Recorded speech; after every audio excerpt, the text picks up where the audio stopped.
নমস্কার বন্ধুরা, সোমার বাঙালি রান্নায় তোমাদের সবাইকে স্বাগত জানাই। আজ আমি বানাবো বাদামি আলুর দম।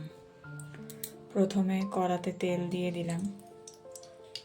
এখন দিয়ে দেব সেদ্ধ করে রাখা আলু।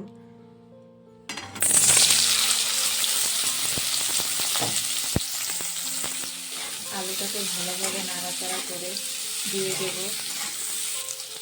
হাফ চামচ নুন, হাফ চামচ হলুদ গুঁড়ো দিয়ে ভালো করে এটা ভেজে নেব।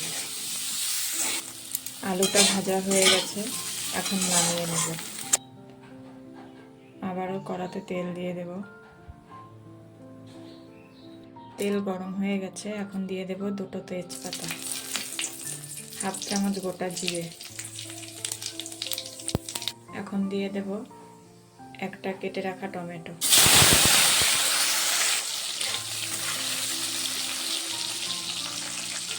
টমেটোটা ভাজা হয়ে গেছে, এখন দিয়ে দেব আদা কাঁচা লঙ্কা বাটা, এক চামচ জিরে গুঁড়ো,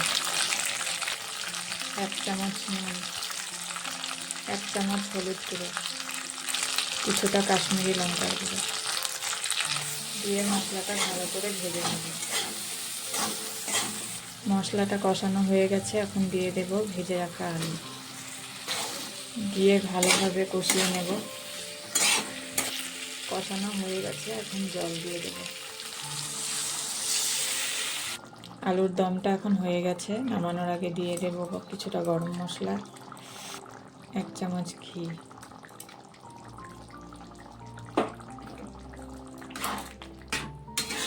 আলুর দম রেডি, এখন নামিয়ে নেব।